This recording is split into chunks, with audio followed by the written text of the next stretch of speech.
തൊട്ട്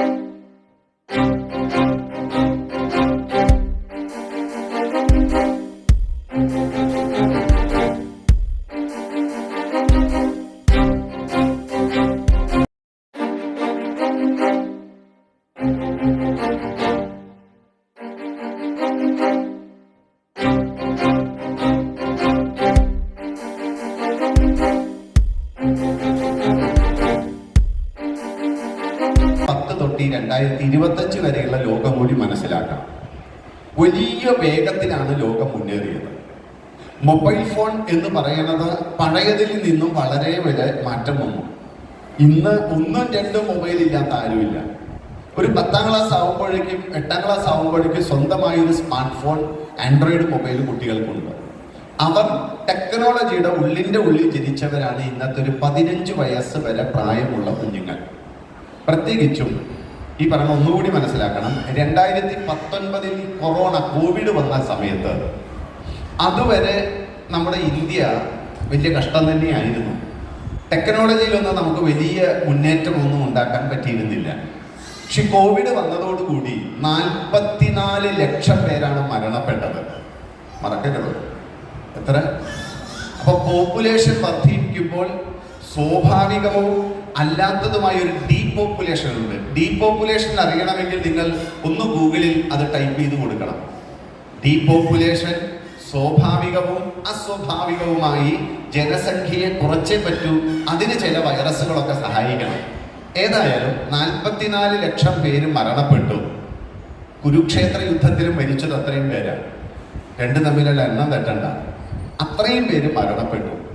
ഈ കോവിഡ് വന്നതോടുകൂടി ഇന്ത്യക്ക് ഒരു വലിയ ഗുണമുണ്ടായി. ആ ഗുണമാണ് ടെക്നോളജിയിൽ ഇന്ത്യ 2028 എത്തിച്ചേരേണ്ടിയിരുന്ന ഇന്ത്യ 2022 ആയപ്പോഴേക്കും ഇന്ത്യ ടെക്നോളജിയിൽ ലോകത്തിൽ ഏറ്റവും മുമ്പിലുള്ള രാജ്യങ്ങളിൽ ഒന്നായി. ഡിജിറ്റൽ ട്രാൻസാക്ഷൻസ് ഇന്ന് ലോകത്തിൽ ഏറ്റവും അധികം നടക്കുന്ന എവിടെയാണ്? നമ്മുടെ ഇന്ത്യയിലാണ്.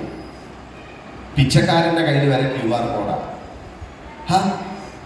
അതിന് ചില്ലറ ഒന്നുമില്ല, വേണ്ടാതെ സ്കാൻ ചെയ്തോളൂ എന്ന് പറഞ്ഞ പിച്ചക്കാരൻ, ചെറിയ തട്ടുകടക്കാരൻ, ചായക്കടക്കാരൻ, വഴിവാണിഭക്കാരൻ, പുറത്ത് 2 കരിക്ക് വിൽക്കുന്നവൻ പോലും QR കോഡുമായിട്ട് നിൽക്കുകയാണ്. ചിന്തിക്കാൻ പോലും പറ്റാത്തൊരു വലിയ മാറ്റം ലോകത്ത് സംഭവിച്ചു. വളരെ വേഗം റോഡുകളൊക്കെ മാറി, 6 വരി വന്നു. വേഗതയാണ്. പണ്ട് 40 കിലോമീറ്റർ പോയിരുന്ന വാഹനമൊക്കെ ഇന്നവേറ്റ് ചെയ്യാത്തത് കൊണ്ട് അതൊക്കെ പുറന്തള്ളി 80, 100, 120 കിലോമീറ്റർ വേഗത്തിൽ പോകുന്നു. നമ്മൾ ജനിച്ച കാലത്തേക്കാൾ 3 ഇരട്ടി വേഗതയിൽ ലോകം പോകുമ്പോൾ നമ്മുടെ കുഞ്ഞുങ്ങൾ ജനിച്ചത് ടെക്നോളജിയുടെ ഉള്ളിൻ്റെ ഉള്ളിൽ. ഇത്രയും മനസ്സിലാക്കാൻ ബുദ്ധിമുട്ടില്ലല്ലോ. ഇനി നിങ്ങൾ പറ, ടെക്നോളജിയുടെ പുറത്ത് ജനിച്ച നമ്മളും ടെക്നോളജിയുടെ ഉള്ളിൽ ജനിച്ച നമ്മുടെ മക്കളും തമ്മിൽ ചേരുമോ? 40 കിലോമീറ്റർ വേഗത്തിൽ യാത്ര ചെയ്യുന്ന നമ്മളും 120 കിലോമീറ്റർ വേഗത്തിൽ ഇന്ന് യാത്ര ചെയ്യുന്ന നമ്മുടെ മക്കളും തമ്മിൽ ചേരുമോ? 12 ദിവസം ക്ഷമയോടെ കാത്തിരുന്ന നമുക്ക് ഇന്ന് 1 സെക്കൻഡ് കൊണ്ട് വിവരങ്ങൾ അറിയാൻ പറ്റുന്ന ലോകത്ത് ജീവിക്കുന്ന നമ്മുടെ മക്കൾ നമ്മളെക്കാളും വളരെ മുന്നിലാണ്. ആ നമ്മൾ ഇന്ന് ചെയ്യണത് ഇത്രയേ ഉള്ളൂ. ഇന്നത്തെ ചർച്ച എന്താണെന്നറിയോ? നമ്മുടെ കുട്ടികളുടെ കയ്യിൽ നിന്ന് എങ്ങനെ മൊബൈൽ വാങ്ങി വെക്കാം, മൊബൈൽ എങ്ങനെ തുടിക്കാതിരിക്കാം. നിങ്ങൾ ഏത് ലോകത്താണ് ജീവിക്കുന്നത്? നിങ്ങൾ ജനിച്ച ടെക്നോളജിയുടെ പുറത്തേക്ക് വേഗത്തിൽ ഓടുന്ന കുഞ്ഞുങ്ങളെ പിടിച്ചു വലിച്ച് എവിടെയാ കൊണ്ട് ഇരുത്താൻ പോണത്? എവിടെയാ? 90കളില് 95ല് ഭാര്യയും ഭർത്താവും കൂടി ചർച്ചയാ. എന്താ ചർച്ച? മൊബൈൽ ഉപയോഗിക്കുന്നു. ആര്? 6ാം ക്ലാസ്സുകാരൻ, 4ാം ക്ലാസ്സുകാരൻ. എന്താ ഉപയോഗിച്ച്?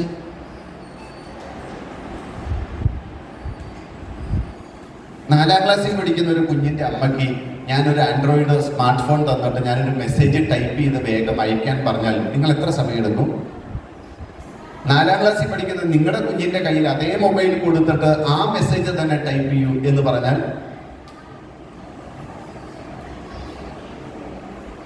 പണ്ട് ഒരു കൈ കൊണ്ട് മെസ്സേജ് അയച്ച് ശീലിച്ച നമ്മൾ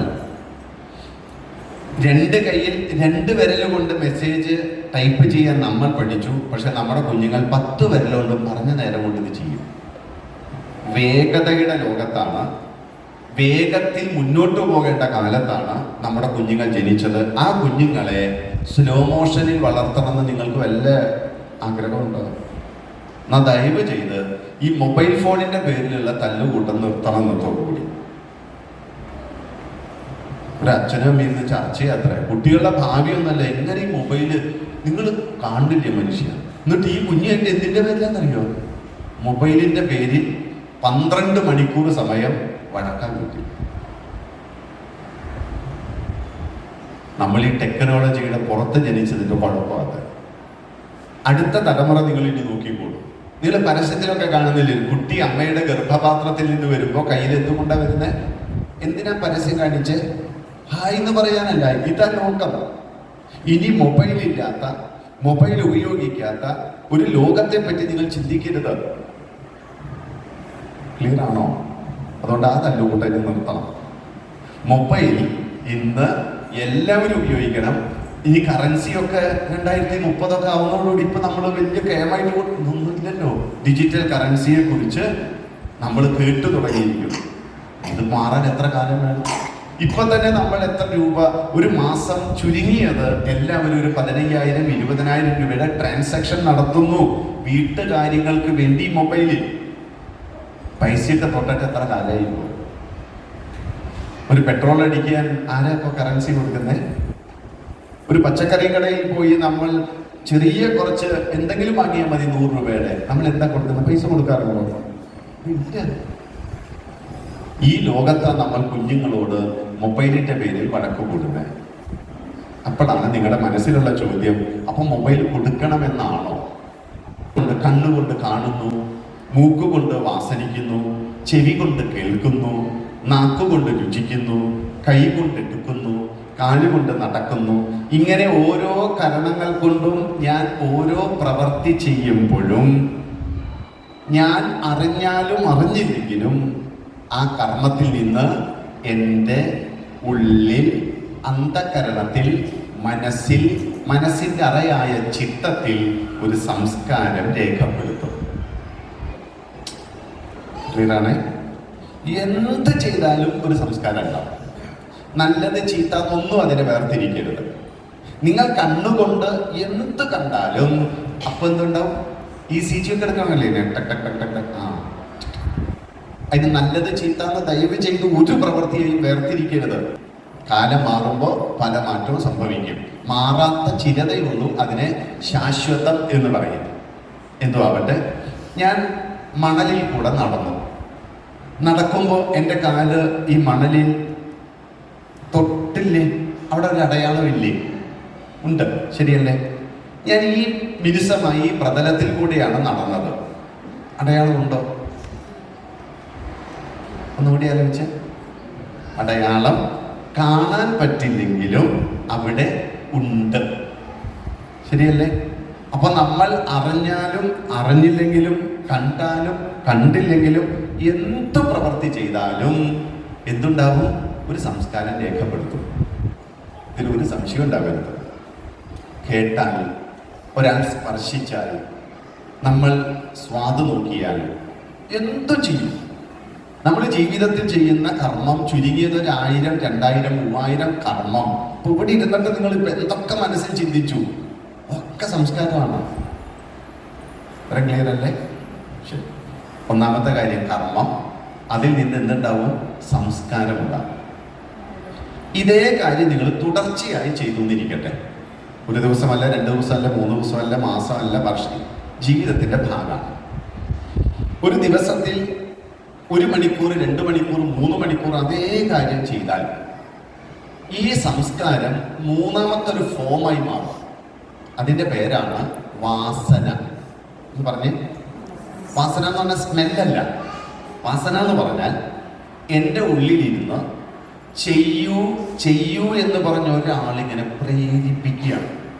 ഈ പ്രേരിപ്പിക്കുന്നതിൻ്റെ പേരാണ് വാസന. ക്ലിയർ ആയോ? വെറുതെ തലകെട്ടിയാൽ മതി.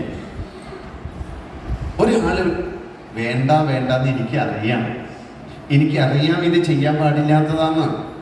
പക്ഷെ എൻ്റെ ഉള്ളിലിരുന്നിട്ട് വെറുതെ പറയുക, സെൽഫി എടുത്തയക്കി. എനിക്കറിയാം ഞാൻ ചെയ്യണത് പൊട്ടത്തരമാണ്, എനിക്ക് നാളെ ഏറ്റവും വലിയ പ്രശ്നമാണ്. പക്ഷെ ഇതൊന്നും കാര്യമില്ല.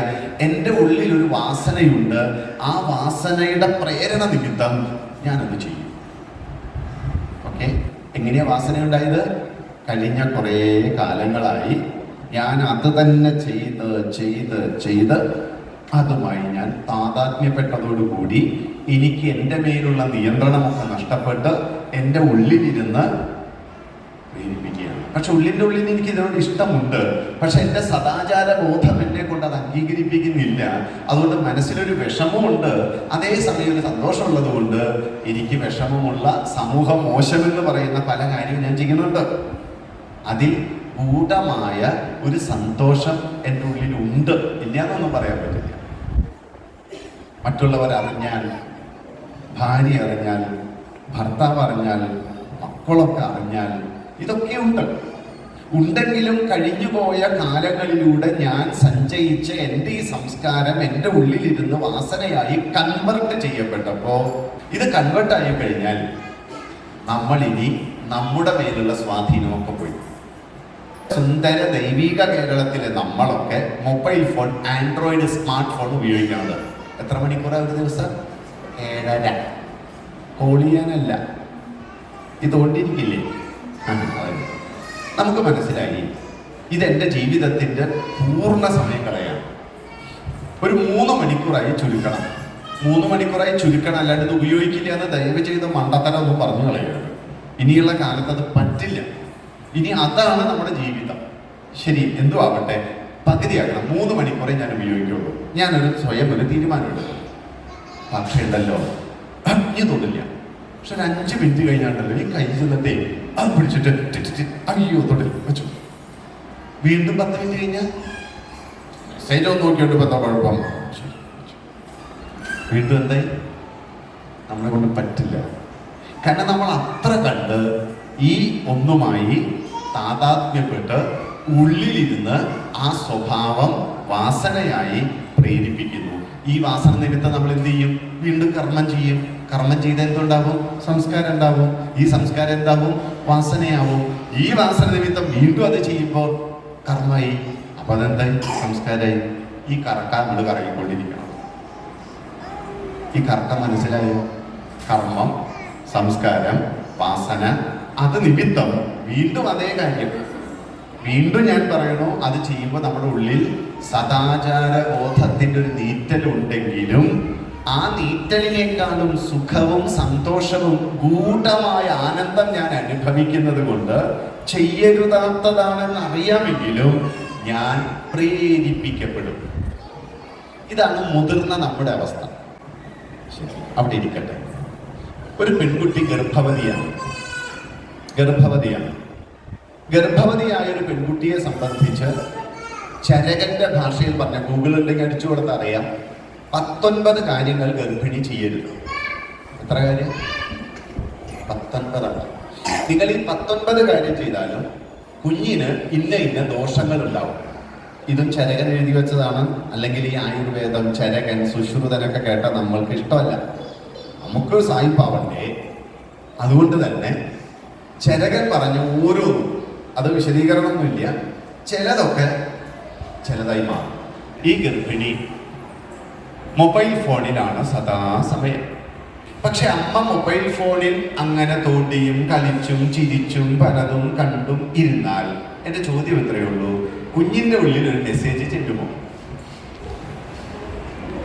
അമ്മ എന്ത് കഴിക്കുന്നുവോ, അമ്മ എന്ത് കാണുന്നുവോ, അമ്മ എന്ത് വിചാരിക്കുന്നുവോ, ഇതെല്ലാം കുഞ്ഞിൽ സ്വാധീനം ചെലുത്തുമെന്ന് നമുക്ക് നല്ല പോലെ അറിയാം. എന്നിട്ടും നമ്മൾ ആ മൊബൈൽ ഫോണിൽ ചെയ്തുകൊണ്ടിരുന്നാൽ കുട്ടിയുടെ ഉള്ളിൽ ഒരു സംസ്കാരം ഉണ്ടാകുമോ? ഇല്ലേ? പ്രസവം കഴിഞ്ഞു, കുട്ടി മലർന്ന് കിടക്കണ പ്രായം, അമ്മയും മലർന്ന് കിടന്ന് അമ്മ കയ്യിൽ പിടിച്ച് തോണ്ടുകയാണ്. ഈ കുഞ്ഞ് കണ്ണുകൊണ്ട് ഈ വർണ്ണാഭമായ നിറങ്ങളുടെ സങ്കരത്തെ കാണും. ഉറപ്പല്ലേ? കണ്ടാൽ എന്തുണ്ടാകും? സംസ്കാരം ഉണ്ടാകും. ശരി, കുഞ്ഞ് കമഴ്ന്ന് നടക്കുന്ന പ്രായം, അമ്മയും കമഴ്ന്ന് കിടന്നു, അപ്പൊ കയ്യിൽ പിടിക്കേണ്ട കൈ കിടക്കില്ല, ബെഡിൽ മൊബൈൽ ഫോൺ വെച്ചിട്ടുണ്ട്, അല്ലെങ്കിൽ അതിന്റെ സ്റ്റാൻഡിലുണ്ട്. ഈ കമഴ്ന്ന് കിടക്കുന്ന കുഞ്ഞ് അറിയാതെ കൈയൊന്നും കൊണ്ടുപോയി അത് തൊട്ടത് കഷ്ടകാലത്തിന് ഗാലറി ആണെങ്കിൽ അമ്മയ്ക്ക് വിശേഷമായി പറയാം നാട്ടുകാരോട്. എന്തോ ആകട്ടെ, കുഞ്ഞ് തൊട്ടോ തൊട്ടു, കുഞ്ഞ് കണ്ടോ കണ്ടു. നമ്മൾ പലതും അതിൽ കേൾപ്പിക്കാൻ ശബ്ദം നല്ല വോളിയത്തിന് വെച്ചിട്ടുള്ളത്. കുഞ്ഞ് കേട്ടോ കേട്ടു. കണ്ടാലും കേട്ടാലും തൊട്ടാലും എന്തുണ്ടാവും? ഉണ്ടാവും അല്ലേ? ശരി, ഈ കുഞ്ഞ് ഇരിക്കുന്ന പ്രായം, കുഞ്ഞിനെ നമ്മൾ മടിയിൽ പിടിച്ചിരുത്തി കുഞ്ഞിന് ഭക്ഷണം കൊടുക്കുകയാണ്. ഇപ്പൊ ഒരു കയ്യിൽ ഭക്ഷണം, ഒരു കയ്യിൽ മൊബൈൽ ഫോൺ. ഇപ്പൊ ഏത് കൈകൊണ്ട് കൊടുക്കും? അപ്പൊ അതുകൊണ്ട് ഭക്ഷണം താഴെ വെച്ച് മൊബൈൽ ഫോൺ കയ്യിൽ പിടിച്ച് അതിൽ നമ്മൾ പലതും കണ്ട്, കുഞ്ഞും കണ്ട്, നമ്മൾ കുഞ്ഞിന്റെ വായലോടോ മൂക്കിലോടോ എവിടെയാണെന്നൊന്നും അറിയില്ല, ഏതായാലും നമ്മൾ വെച്ചു കൊടുത്തു. ഈ യന്ത്രം ആ സമയാസമയം വായ ഇങ്ങനെ തുറക്കും. പ്രത്യേകിച്ച് ഫീലിംഗ് ഒന്നുമില്ല, കാരണം അങ്ങനെ ശീലിപ്പിച്ച് വെച്ചിരിക്കുകയാണ്. എന്തുമാവട്ടെ, ആ കുഞ്ഞ് അത് കഴിക്കും, അത് കാണും, അത് തൊടും. കുഞ്ഞിൽ എന്തുണ്ടാവും? ശരി, അങ്ങനെ ഒരു 2 വയസ്സ് 3 വയസ്സ്. ഇനി കുഞ്ഞിന് ഭക്ഷണം കഴിക്കണമെങ്കിൽ മൊബൈൽ വേണം. ഇനി കുഞ്ഞിന് ഉറങ്ങണമെങ്കിൽ മൊബൈൽ വേണം. ഇനി കുഞ്ഞിന് എന്ത് ചെയ്യണമെങ്കിലും, ബാത്റൂമിൽ പോകണമെങ്കിലും എന്ത് വേണം? മൊബൈൽ വേണം. നിങ്ങൾ പറയൂ, ഇന്നത്തെ തലമുറയാണോ പ്രശ്നം? ഇന്നത്തെ കുട്ടികളാണോ പ്രശ്നം? അവർക്ക് ഇത് കണ്ടാൽ ഒരു സംസ്കാരം ഉണ്ടാകുമെന്ന ബോധം പോലും ഇല്ലാത്ത ഈ ന്യൂ ജെൻ പാരന്റ് അവർ ഈ കുട്ടിയെ കാണിച്ചു, കേൾപ്പിച്ചു, ചെയ്യിച്ചു, അതിൽ പ്രേരിപ്പിച്ചു. ഇനി ഇതില്ലാതെ കുഞ്ഞെങ്ങനെ ജീവിക്കും? പറയൂ. എന്നിട്ട് പറയാ, നമ്മൾ കുട്ടിയെ പരിശീലിപ്പിക്കുക. ഇതാണോ പാരന്റിങ്? ഇതാണോ നമ്മൾ ചെയ്യേണ്ടത്? അപ്പൊ കുട്ടികൾ ഇന്ന് മൊബൈൽ ഫോണിൽ ജീവിക്കുന്നതിന്റെ ഒറ്റ കാരണമുള്ളൂ, അമ്മ അച്ഛൻ. കുട്ടികൾ കാണലെ നമുക്ക് പോലും അതിൽ നിന്ന് മാറി 1 മണിക്കൂർ സ്വസ്ഥമായിരിക്കാൻ പറ്റുന്നില്ല. കൂടി ഇരുന്നതിൽ പിന്നെ എത്ര ആവശ്യം തോണ്ടി എത്ര പോയി എനിക്കറിയില്ല. പല കാരണം ഉണ്ടാവാം, ജെനുവിൻ റീസൺ ഉണ്ടാവാം, അതൊക്കെ സത്യമാണ്. പക്ഷെ നമുക്ക് ഒരു സ്വസ്ഥമായ ഒരു സ്ഥലത്ത് ഇരിക്കാൻ പറ്റുന്നില്ല. നമ്മുടെ കുട്ടികൾക്ക് പറ്റുമോ? അതുകൊണ്ട് ഒരു കാര്യം ചെയ്യും. അപ്പൊ ഇന്നത്തെ കുട്ടികൾക്ക് മൊബൈൽ കൊടുക്കണമെന്നാണോ? നിങ്ങൾ കൊടുത്താലും കൊടുത്തില്ലെങ്കിൽ അവർ സംഘടന. ഒന്ന് ഓർക്കൂ, കുട്ടികളല്ല പ്രശ്നം. ഇനി നമ്മുടെ പ്രശ്നമാണ്, നമ്മൾ അറിഞ്ഞുകൊണ്ട് ചെയ്യുന്നതല്ല. പക്ഷെ നമ്മളും സമൂഹത്തിൽ സ്വാധീനിക്കപ്പെട്ട് നമ്മൾ പലതും ചെയ്യാണ്. പക്ഷെ ഇതൊക്കെ കുഞ്ഞുങ്ങൾക്ക് ദോഷമാവുണ്ടോ? നല്ലപോലെ ആലോചിച്ചാൽ നമുക്ക് മനസ്സിലാവും, നമ്മുടെ കുഞ്ഞുങ്ങൾക്ക് ഇതൊക്കെ ദോഷമാകുന്നുണ്ട്. മൊബൈലിന്റെ കാര്യത്തിൽ മാറുന്ന കാലത്തിൽ ഒക്കെ നമ്മൾ മനസ്സിലാക്കാൻ സാധിക്കുമെങ്കിൽ, കുട്ടികൾ വീട്ടിലുള്ളപ്പോൾ നമ്മൾ മൊബൈൽ ഫോണിൽ കളിക്കരുത്. കോള് ചെയ്യും, കുട്ടികൾക്ക് എടുക്കാൻ പറ്റാത്ത സ്ഥലത്ത് അത് മാറ്റി വയ്ക്കും. കുട്ടികളുള്ളപ്പോൾ നമ്മൾ വെറുതെ ഇരുന്ന് അത് ചെയ്യരുത്. അപ്പൊ നമ്മൾ എന്ത് ചെയ്യും? നിങ്ങൾ സത്യസന്ധമായി പറ, കഴിഞ്ഞ ഒരു 6 മാസത്തിന്റെ ഇടയിൽ വായിച്ചു തീർത്ത ഒരു പുസ്തകം ഉണ്ടോ? ഒന്ന് കൈയ്യോട്ട്. ഒരു പുസ്തകം ഞാൻ മുഴുവൻ വായിച്ചു തീർത്ത 6 മാസത്തിന്റെ ഇടയിൽ ഇല്ല. കുട്ടികൾക്ക് വായിക്കാൻ പ്രേരണയാകാം. നല്ല പുസ്തകങ്ങൾ വായിക്കും. കുട്ടികൾക്ക് പ്രേരണ കൊടുക്കാൻ പറ്റുന്ന പുസ്തകങ്ങൾ എന്തൊക്കെ? ധാരാളം കഥാപുസ്തകങ്ങളുണ്ട്, ധാരാളം കഥകളുണ്ട്. പണ്ട് ഈ ഉണ്ടായിരുന്ന പുസ്തകമൊക്കെ പോയെങ്കിലും നല്ല നോവലുകളുണ്ട്, നല്ല ചെറുകഥകളുണ്ട്. നിങ്ങൾ വായിക്കൂ. നിങ്ങൾ വായിക്കുന്നത് കണ്ടാൽ ഈ കുഞ്ഞ് കാണും, ഈ കുഞ്ഞ് കേൾക്കും. നിങ്ങൾ ഉറക്കെ വായിച്ചാൽ ഈ കുഞ്ഞിൽ പതുക്കെ ഒരു 6 മാസം നിങ്ങൾ വേണമെങ്കിൽ ഒന്ന് പരീക്ഷിച്ചോളൂ, ആ കുഞ്ഞിൽ ഒരു സംസ്കാരം വാസനയായി കൺവേർട്ടാവും. നിങ്ങൾ വായിക്കാൻ പറയണ്ട. നിങ്ങൾ സന്ധ്യാസമയത്ത് ഏത് മതത്തിലോ ജാതിയിലോ ഏത് ഉപജാതിയിലോ സമ്പ്രദായത്തിലോ ജീവിച്ചോ, നിങ്ങൾ കൃത്യമായ ഒരു സമയത്ത് അച്ഛനും അമ്മയും നാമം ജപിക്കും. നിങ്ങൾ കുട്ടികളുടെ നാമം ജപിക്കാൻ പറയണ്ട.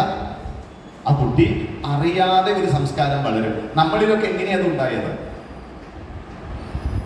മൊബൈൽ ഫോണിന്റെ കാര്യത്തിൽ നമ്മളൊരു പഥ്യം സ്വീകരിക്കണം. ഒഫീഷ്യൽ എല്ലാ കാര്യത്തിനും മൊബൈൽ ഉപയോഗിക്കണം. എന്റർടൈൻമെന്റും വേണം, ജീവിതത്തിൽ വേണം. പക്ഷേ കുട്ടികൾ കാണുന്നുണ്ടോ? സദാ ജാഗരൂകരായിരിക്കണം. കാരണം അവർ വേഗതയുടെ മക്കളാണ്, അതുകൊണ്ട് അവർ ഒരു 15 വയസ്സ് വരെയൊക്കെ അവരുടെ മനസ്സിൽ ഭാവനാലോകത്തിൽ മൊബൈൽ ഇരുത്തരുത്, അവിടെ ഭഗവാനെ ഇരുത്തുക, വായന. എന്തിനു വായന? അത് മനസ്സിലാക്കും. കുട്ടികളുടെ ഈ ബ്രെയിൻ സെല്ലുകൾ സാധാരണ രീതിയിൽ 1% ജനിക്കുന്ന കുഞ്ഞ്, ഒന്നൊന്നും ഉണ്ടാവില്ല, എന്നാലും ഒന്ന് ജനിക്കുന്ന കുഞ്ഞ് ഈ തുടർച്ചയായി അവന് ജീവിതത്തിൽ ഒരു ഉപകാരവും വേണ്ടെങ്കിലും അവന്റെ ആ പ്രായത്തിൽ പഠിച്ച് വായിച്ച് പലതും അറിഞ്ഞാൽ അവന്റെ ബ്രെയിൻ സെല്ലുകളെല്ലാം ആക്ടിവേറ്റ് ആവും. അതിനാ ഈ വിഷയങ്ങൾ ഇത്ര 8ഉം 10ഉം 12ഉം ഒക്കെ പഠിപ്പിക്കണത്. അതുകൊണ്ടാണ് ഹിന്ദി കഴിഞ്ഞ സയൻസും ഒരു ബന്ധമില്ലാത്തതാക്കണത്. ഇതൊക്കെ പഠിച്ചവൻ ജീവിതത്തിൽ ഇതുകൊണ്ട് നടക്കുന്നല്ല. അവന്റെ ബ്രെയിൻ കപ്പാസിറ്റി 19 വയസ്സ് കഴിഞ്ഞാൽ പിന്നെ അത് വളരില്ല. ഐൻസ്റ്റീൻ പോലും എത്ര ഉപയോഗിച്ചു നമുക്കറിയാം. നമ്മുടെയൊക്കെ ബ്രെയിൻ കപ്പാസിറ്റി എത്രയാണ്? നല്ല പിടിയുണ്ടോ? 0.000. ഇതാ നമ്മുടെ ബ്രെയിൻ. കാരണം നമ്മൾ വായിക്കില്ല, നമ്മുടെ ഓർമ്മയെ നമ്മൾ വർദ്ധിപ്പിക്കില്ല. നമ്മുടെ കുട്ടികൾ ഈ 15 വയസ്സ് വരെ അവർ വായിക്കട്ടെ. പുസ്തക പുഴു വെറുതെ പറയല്ല, വേണം. പക്ഷെ അവർ വായന കഴിഞ്ഞാൽ അവർ പുറത്തിറങ്ങി നടക്കണം. ഇന്ന് കുഞ്ഞുങ്ങളുടെ ഒക്കെ മാരക രോഗം എല്ലാവർക്കും അറിയാം, വൈറ്റമിൻ ഡി. സൂര്യനില്ല, കളി, അയ്യോ മണ്ണിൽ ഇറങ്ങല്ലേ, മണ്ണാവും, മണ്ണ്, അതിനെ കൊണ്ട് അവിടെ ഇരിക്കും.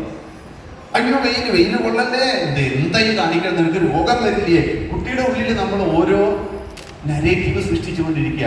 വെയിൽ കൊണ്ടാൽ പനി വരും, വെയിൽ കൊണ്ടാൽ ജലദോഷം, മണ്ണിലിറങ്ങിയാൽ പ്രശ്നം, പിന്നെ എന്ത് വേണം? അതിൻ്റെ ഉള്ളിലിരിക്കും. ഉള്ളിൽ എത്ര നേരം ഇരിക്കാൻ പറ്റും? മൊബൈൽ. നമുക്ക് ആരൊക്കെയോ അനുകരിച്ച് സിനിമ കണ്ടൊക്കെ നമ്മളും ചില ഭാവനകളിൽ വന്നു നിൽക്കുകയാണ്. അതിന് മാറ്റം വരണം. നമ്മൾ മൊത്തത്തിൽ മാറും. 2 കാര്യം കൂടി പറഞ്ഞ് അവസാനിപ്പിക്കാം. ഒന്ന്, കുട്ടികൾക്ക് വാശി, ദേഷ്യം ഭയങ്കരമാണ്, ഒരു രക്ഷയില്ല. അപ്പൊ എൻ്റെ അടുത്ത് കുറേ പാരൻസിന് ചോദിക്കും, ഈ ദേഷ്യവും വാശിയൊക്കെ എങ്ങനെയാണ് നമ്മളൊന്ന് ശരിയാക്കുക? പക്ഷെ ഈ ദേഷ്യവും വാശിയൊക്കെ ശരിയാക്കുന്നതിന് മുൻപ് ഇതെങ്ങനെ ഉണ്ടായ കാരണം കണ്ടെത്തിയാലല്ലേ അതിന് തിരുത്താൻ പറ്റൂ. ഈ രോഗത്തിനൊരു മൂല കാരണം, ഒരു ഫണ്ടമെന്റൽ റീസൺ ഇല്ലേ, അടിസ്ഥാന പ്രശ്നമില്ലേ? അടിസ്ഥാന പ്രശ്നത്തെ പരിഹരിക്കാതെ നമ്മൾ ഈ പുറത്തൊരുക്കി ഇങ്ങനെ മരുന്ന് വരുത്തിയത് ഗുണമുണ്ടോ? ഇല്ലല്ലോ. എങ്ങനെയാണ് കുട്ടികൾക്ക് വാശിയും ദേഷ്യവും ഒക്കെ ഉണ്ടാവുന്നത്? നിങ്ങളുടെ അഭിപ്രായം എന്താ?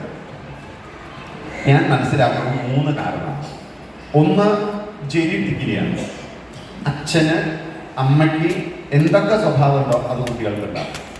അമ്മ ഗർഭത്തിലിരിക്കെ 10 മാസം അമ്മയ്ക്ക് ദേഷ്യമുണ്ടെങ്കിൽ കുഞ്ഞിന് ദേഷ്യം ഉണ്ടാവും.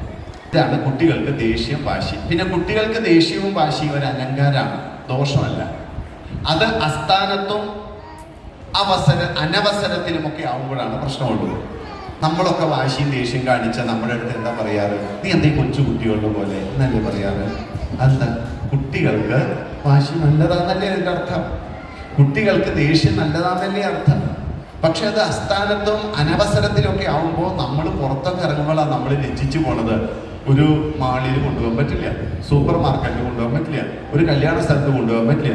അതിനെ കൊണ്ട് വന്നാൽ അതിൻ്റെ ഒരു കാട്ടായം കണ്ടു കഴിഞ്ഞാൽ ഇനി എന്തെങ്കിലും ഒന്ന് നമ്മൾ തിരുത്തിയാൽ പിന്നെ നമ്മുടെ കരണത്തടിക്കണ പോലെ ആ പെരുമാറ്റം മറ്റുള്ളവരൊക്കെ നോക്കും. അപ്പം ഞാനൊരു ബാഡ് പാരന്റ് ആണെന്നൊരു തോന്നൽ മനസ്സിൽ വരും. ഈ സംഘർഷം ഉള്ളത് കൊണ്ട് ഇതേ പിടിച്ചോട്ടെ, ഞാൻ ഇപ്പം പോയിട്ട് വരാമെന്ന് പറഞ്ഞാൽ അവിടെ ഒരാളെ ഏൽപ്പിച്ചിട്ട് പോരും. കാരണം ഒരു രക്ഷയില്ല വാശി ഉണ്ടാവുന്നതിൻ്റെ 2ാമത്തെ കാരണം, പലപ്പോഴും കുട്ടികൾക്ക് വാശി നമ്മൾ ഉണ്ടാക്കി കൊടുത്തത്. നമ്മളുടെ സഹകരണമാണ്, നമ്മൾ അവരുടെ വാശിയെ പ്രോത്സാഹിപ്പിക്കുന്നതാണ് അവരുടെ വാശി ഉറയ്ക്കാനും വലുതാകുമ്പോൾ അത് ഉണ്ടാകാനുള്ള പ്രധാന കാരണം. എങ്ങനെ? നിങ്ങൾ കുഞ്ഞിനെയും കൊണ്ട് ഒരു മാളിൽ പോയി എന്ന് വിചാരിക്കും. ഇവിടെ ഏതെങ്കിലും മാളുണ്ടോ? ഉണ്ടെങ്കിൽ ഒരു മാളിൽ പോയി. അപ്പൊ അങ്ങനെ പോയപ്പോ അവിടെ പലതും കാണും കുട്ടികൾ.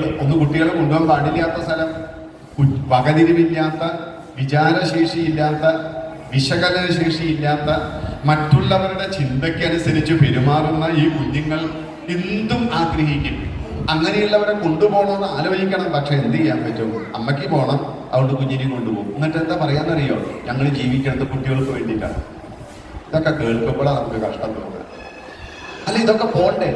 കുട്ടി കാണുന്നത് നല്ലതോ ചീത്തയോ, ഇത്രയേ ഉള്ളൂ നമ്മുടെ പ്രശ്നം. കുട്ടിക്ക് ദോഷമാണ് എങ്കിൽ ഞാൻ എൻ്റെ സുഖം ത്യജിക്കും, എൻ്റെ ആഗ്രഹം ത്യജിക്കും. എന്ത്? എൻ്റെ കുഞ്ഞ് നന്നായിരിക്കും. ആ മാളിൽ ചെന്നു കുട്ടി പറഞ്ഞു എനിക്ക് അത് വേണം, ഉടനെ നമ്മൾ എന്താ പറയാ? ഇല്ല, തരില്ല.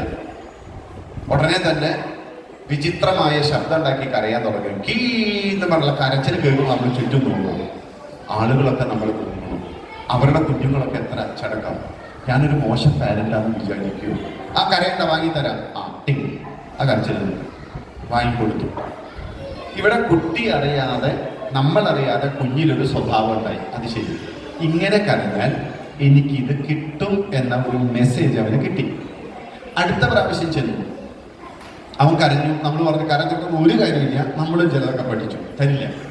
ഓക്കെ, കരഞ്ഞാൽ തരില്ല അല്ലേ? ശരി. അവൻ നേരെ താഴെ വീണു.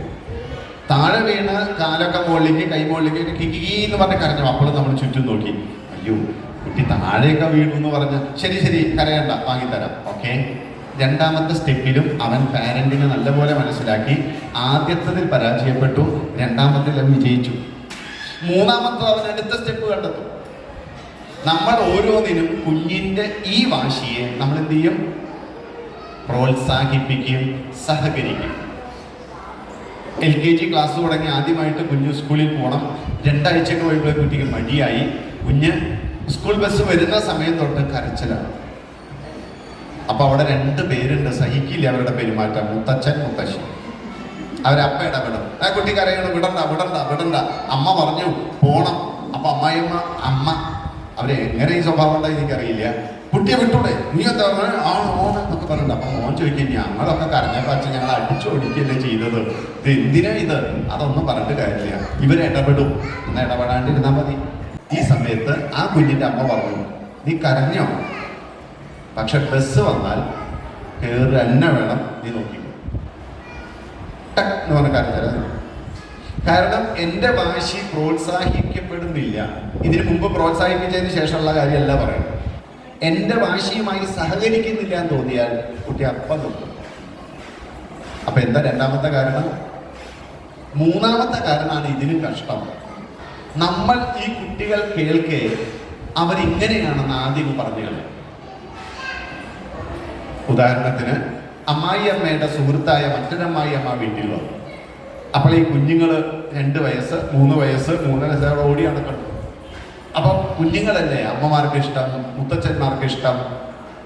അപ്പോൾ ഇത് മുതലുണ്ടല്ലോ, ദേഷ്യം വന്നാൽ എന്താ പറയാന്നറിയില്ല. എന്താ പറഞ്ഞത്? ഇപ്പം ദേഷ്യം വന്നാൽ ഇതെന്താ പറയാന്നറിയില്ല. ദേഷ്യം വന്നു കഴിഞ്ഞുണ്ടല്ലോ, കയ്യ് എടുത്ത് എറിയും.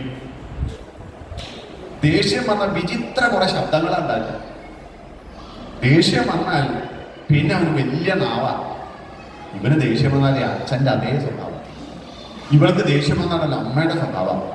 ഇങ്ങനെ തുടങ്ങി സ്ഥാനത്തും അസ്ഥാനത്തും കുട്ടികൾ കേൾക്കെ അവരിങ്ങനെയാണെന്ന് അമ്മയുടെ കൂട്ടുകാരിയോട്, അമ്മയോട് ഫോൺ ചെയ്യുമ്പോൾ ഈ മുത്തശ്ശിയുടെ കൂട്ടുകാരിയോട്, സർവരോടും നമ്മൾ ഈ കുട്ടി ഇങ്ങനെയാണെന്ന് അവർ കേൾക്കലെ പറയും. പതുക്കെ പതുക്കെ കുട്ടിയിലൊരു സ്വഭാവം ഉണ്ടാവും. മലർന്ന് കിടക്കണ പ്രായം തൊട്ട് ഈ സ്വഭാവം ഉണ്ടാവും. എന്താ സ്വഭാവം? ദേഷ്യം വന്നാൽ നിലത്ത് വീഴണം. ആരാ പറഞ്ഞേക്കണത്? അവർ പറഞ്ഞു കേട്ട് വെച്ചിരിക്കുക. അപ്പൊ നോക്കുമ്പോ ഞങ്ങൾക്ക് ദേഷ്യം വന്നു, ഇനി എന്ത് ചെയ്യണം? ദേഷ്യം വന്നാൽ കയ്യ് കിട്ടിയതെടുത്ത് എറിയണം. അപ്പൊ കയ്യ് കിട്ടിയതെടുത്ത് എറിയും. മാത്രമല്ല അച്ഛൻ്റെ സ്വഭാവം എന്നാ പറഞ്ഞത്. അച്ഛൻ എന്താ വീട്ടിൽ ചെയ്യണത്? അച്ഛൻ കൊണ്ടെടുക്കുന്നത്, അച്ഛൻ്റെ സ്വഭാവം, അമ്മയോട് പറയണത്, സ്വന്തം അമ്മയോട് പറയണത്, ഭാര്യയോട് പറയണത്, അമ്മായി അമ്മയോട് പറയണത്, ഇതൊക്കെ കുട്ടി നോക്കും. കാരണം കുട്ടിക്ക് ആരുടെ സ്വഭാവം എന്നാ പറഞ്ഞു വെച്ചേക്കണത്? അച്ഛൻ്റെ. അമ്മയുടെ സ്വഭാവം എന്നാ പറഞ്ഞത്. അമ്മയുടെ രീതി, സ്റ്റൈൽ, വാക്കുകൾ ഒറ്റയ്ക്കായിരിക്കും അമ്മായി അമ്മയോട് സംസാരിക്കണത്. വീട്ടിൽ ആരെങ്കിലും വരുമ്പോൾ അമ്മായി അമ്മയുടെ കൈയൊക്കെ പിടിച്ച് എൻ്റെ അമ്മയാന്നൊക്കെ പറഞ്ഞ് ഞെക്കി കഴിഞ്ഞാൽ അസംഭവം. എന്നാലും സ്നേഹം കാണിക്കും. ഈ അഭിനയം കണ്ട് കുട്ടി അഭിനയം പഠിക്കും. നമ്മൾ വിചാരിക്കുന്നത് പോലെ എല്ലാ കുഞ്ഞും അവരെല്ലാം റീഡ് ചെയ്ത് വെച്ചിരിക്കുകയാണ്. അതുകൊണ്ട് മൂന്നാമത്തെ കാരണം മറക്കരുത്, നമ്മൾ അവരുടെ വാശി നമ്മൾ പറഞ്ഞുണ്ടാക്കുക. ഇതന്നെയാ നമ്മുടെ നാമം. മണ്ടന ഒരു കാര്യം പഠിച്ചാൽ കിട്ടില്ല. നമ്മൾ ആരെങ്കിലും വീട്ടിൽ വന്നാൽ പറയാൻ എന്താണെന്നറിയോ? ഇവരെ ബുദ്ധി ഇത്തിരി കുറവാ, അത് തന്നെ ഒരു 10 പ്രാവശ്യം വായിച്ചാലും കിട്ടില്ല. നമ്മൾ എന്താ പറയില്ല അവരോട്? പലപ്പോഴും കുഞ്ഞുങ്ങൾ ജനിക്കുമ്പോൾ നല്ലവരാ, നമ്മൾ ഉണ്ടാക്കുന്നതാണ് 90% കുട്ടികളുടെ വിചിത്ര സ്വഭാവം. അതിന് നമ്മളുടെ പേരെന്താ അറിയോ? വാത്സല്യം. ഇതെങ്ങനെയാ വാത്സല്യാവുന്നത്?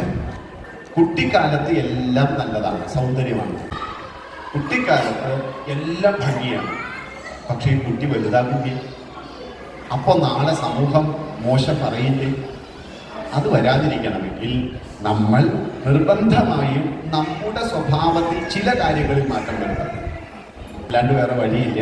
അപ്പം നമ്മൾ നല്ല പാരൻ്റ് ആവാന്ന് പറഞ്ഞാൽ, പാരൻ്റ് എന്ന് പറഞ്ഞാൽ പേ റെൻ്റ് എന്ന് പറഞ്ഞേ. പാരൻ്റ് ആരാ? പേ റെൻ്റ്.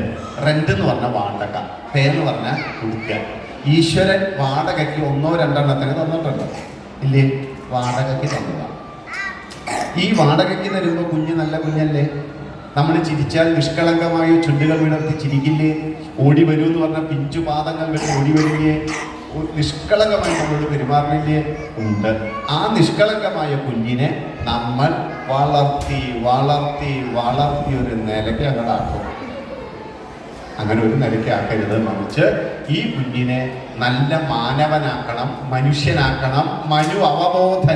അവബോധന സാമർഥ്യമുള്ള നല്ല മിടുക്കനാക്കി ഈശ്വരന് തന്നെ തിരിച്ചു കൊടുക്കാം എന്ന ഈശ്വരനെ നമ്മളും തമ്മിലുള്ളൊരു കരാറിന്റെ പുറത്ത് ഈശ്വരൻ നമുക്ക് തന്നതാണ് പേരന്റ് എന്ന പേരന്റായ നമുക്ക് 2 കുഞ്ഞുങ്ങളെ തന്നിട്ടുണ്ട്.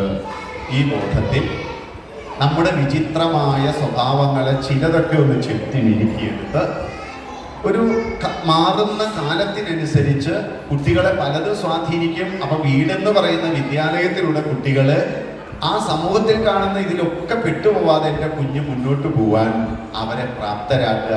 നമ്മളും ഒന്ന് കണ്ണിമ ചിമ്മി ഒന്ന് തുറക്കുമ്പോഴേക്കും നമ്മളൊക്കെ എവിടെ എത്താന്ന് അറിയില്ല. ഒന്നാമത്തെ ഞാൻ മൊബൈൽ അതൊന്ന് ശ്രദ്ധിച്ചോളൂ. കാരണം നമ്മുടെ മൊത്തം സ്വഭാവം അത് കളയും. നല്ല സ്നേഹത്തോടെ ജീവിച്ച ഭാര്യ ഭർത്താക്കന്മാർ വഴക്ക് കൂടുന്നത് 2 കാര്യത്തിലാണ്. ഒന്നിലും കുട്ടികളുടെ കാര്യത്തിൽ, അല്ലെങ്കിൽ മൊബൈൽ ഫോണിന്റെ കാര്യത്തിൽ. അല്ലാതെ നിങ്ങൾ തമ്മിൽ ഒരു വഴക്കുമില്ല. സാരിയുടെ പേരിൽ പ്രശ്നമില്ല. വാങ്ങിത്തരില്ല എന്ന് ഒരാഴ്ച പറഞ്ഞാൽ 2ാമത്തെ ആഴ്ച വാങ്ങിത്തരും. ആദ്യം തന്നെ ഇല്ല എന്നൊക്കെ പറയുക, അത് പുരുഷന്റെ ഒരു സ്വഭാവമാണ്. പക്ഷെ നിങ്ങളത് തുടർച്ചയായി പറഞ്ഞുകൊണ്ടിരിക്കുമ്പോൾ കേട്ട് അദ്ദേഹത്തിനൊരു സംസ്കാരം ഉണ്ടാവും. ആ സംസ്കാരമാണ് വാങ്ങിത്തരല്. ഏത് കാര്യം തുടർച്ചയായി പറഞ്ഞുകൊണ്ടിരിക്കുക, ചെയ്തുകൊണ്ടിരിക്കുക. ഇത് ജീവിതത്തിൽ ഉള്ളതാണ്. 2 പേരും അങ്ങോട്ടും ഇങ്ങോട്ടും അങ്ങനെ തന്നെ മനുഷ്യരാണ് നമ്മൾ. ചില താൽക്കാലിക അന്തരീക്ഷങ്ങൾ പല സ്വഭാവങ്ങളും ഉണ്ടാക്കും. പക്ഷെ നമ്മളൊന്ന് പതുക്കെ നമ്മളും നമ്മുടെ വിചിത്ര സ്വഭാവങ്ങളൊക്കെ തേച്ച് മിനുക്കിയെടുത്ത് സുന്ദരമായൊരു വ്യക്തിത്വം ഉണ്ടാക്കാൻ ശ്രമിക്കുക. നമ്മൾ എന്ത് ചെയ്യുമ്പോഴും കുട്ടികൾ കണ്ണിലുണ്ടാകണം. അങ്ങനെ ഉണ്ടാകാൻ നമുക്ക് പറ്റിയാൽ ഇന്നത്തെ വലിയ സംഘർഷങ്ങൾക്കൊക്കെ ഒരു കുറവ് വരും. മാറേണ്ടത് കുട്ടികളല്ല, മാറേണ്ടത് നമ്മളാണ്. നമ്മൾ മാറാൻ കുറച്ച് കഷ്ടം വരും. പക്ഷെ കുട്ടികൾ മനസ്സിലുണ്ടെങ്കിൽ നമ്മൾ വേഗത്തിൽ മാറും. കുട്ടികളെ കേന്ദ്രീകരിച്ച് വീട്ടിലെല്ലാം ഭക്ഷണം, വസ്ത്രം, സംസാരം, സംഭാഷണം, രീതികൾ, ഉറക്കല്, ഉണർത്തല്, ഭക്ഷണം കൊടുക്കല്, പുറത്തു കൊണ്ടുപോകല്, ഇതൊക്കെ നമ്മൾ ശ്രദ്ധിക്കണം. ശ്രദ്ധിച്ച് ഒക്കെ ചെയ്ത് നോക്കുമ്പോൾ ചെറിയ ചെറിയ മാറ്റങ്ങളൊക്കെ സംഭവിക്കും. അതിനുള്ള ഒരു സാധ്യത ഈ ഒരു 1-1.25 മണിക്കൂർ സമയം കിട്ടിയിരുന്നതിൽ എന്തെങ്കിലുമൊക്കെ ചെറിയ ഒരു കാര്യമെങ്കിലും കിട്ടട്ടെ എന്നുള്ള പ്രാർത്ഥനയോടുകൂടി വാക്കുകൾ സംഹരിക്കുകയാണ്. നന്ദി, നമസ്കാരം.